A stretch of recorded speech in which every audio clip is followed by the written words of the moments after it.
Joining us now on the phone is John Clay from the Lexington Herald-Leader.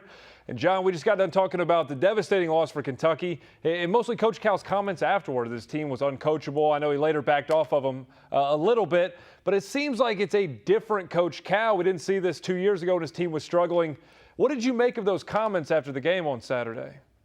Well, that team 2 years ago wasn't losing games by 30 points and losing by double-digit points, it seemed like, on a fairly regular basis. That team 2 years ago, even though they had 6 conference losses, they were close losses, and they were all on the road. Where this team, when it gets beat, it gets beat. So I think it's a lot of frustration. I think the frustration with Cal is with, he's just, we're here at February, Saturday's game was on February 16th. He's having the same problems with basically the same guys over and over. He talked about guys walking out of the huddle when they talk about running a play and then not running that play, or breaking down and not finishing the play out, or not doing what the scouting report says on defense.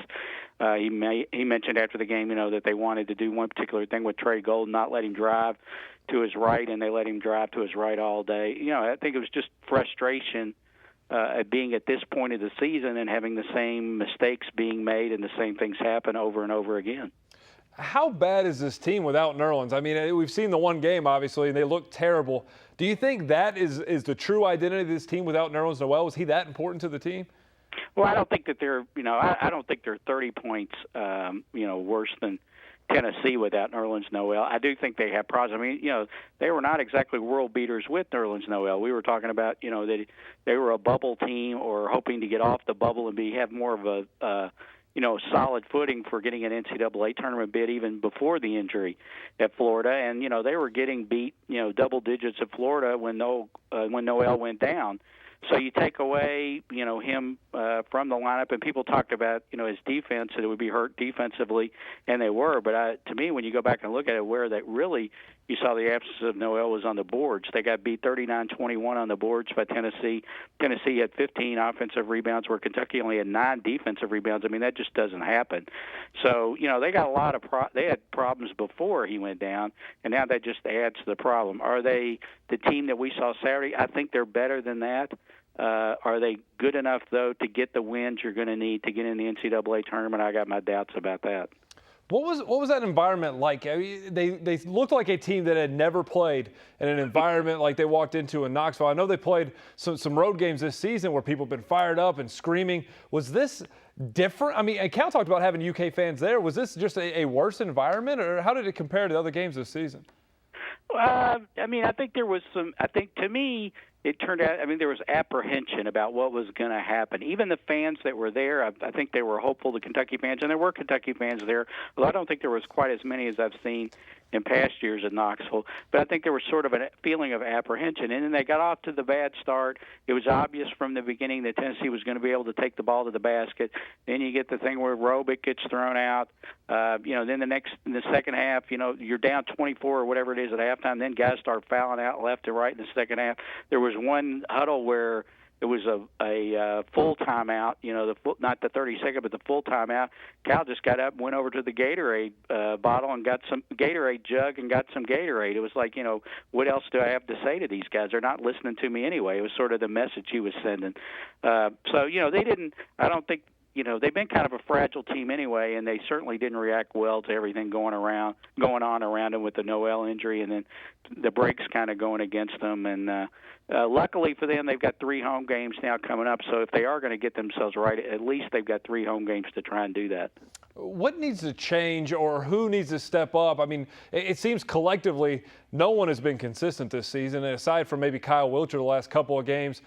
When you're looking at this team and you say if they're going to be in the NCAA tournament, these are the guys that need to do this, or this is the attitude, what needs to change from now until especially Wednesday when they take on Vanderbilt? In my opinion, with Cal, it's always been, or at least in recent years, about the point guard, and the guy who's got to step up is Ryan Arrow. He's got to play better. It was definitely a signal when Jared Polson started the game, Saturday. I love Jared Polson. I think he's a great kid. I think he does what Cal wants the other guys to do, and that's to get in and battle and play to the best of his ability. But Ryan Harrow is the guy everybody thought was going to be the point guard. He should be the point guard. He's got to pick up his level of play. You can't play 18 minutes in an SEC game and have no points, no assists, no rebounds, and 5 fouls. I mean, you got to do better than that. And I know that he's and he was benched, and you would thought that, well, that's going to, if other guards, they would be mad about that. They would want to go in there and prove the coach wrong and show the coach that he was making a mistake. But Harrow went the other way. I think he's got to pick it up. He's got to play better for them to be able to play better offensively. Obviously other guys, Poitras has got to play better. Goodwin's got to play better. But I think on the number one, it starts with the point guard, and Harrow has just got to play better. The Cats are now 17-8, 8-4 in the SEC. When you look at the remaining games and maybe the postseason SEC tournament, what does this team need to do, in your opinion, to make it to the NCAA tournament?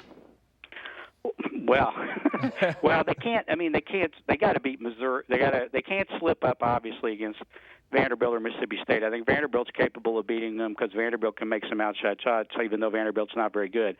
I mean, if they lose to Mississippi State, I mean, it's over. You just well forget about it. I mean, I think Scott County could beat Mississippi State. I think the Missouri, they got to beat Missouri because they need a marquee win or halfway marquee win. I can't see them beating Florida. I think Florida's heads and shoulders above everybody in the league. I think they're going to have a heck of a time at Arkansas. I think they're going to have a hard time at Georgia.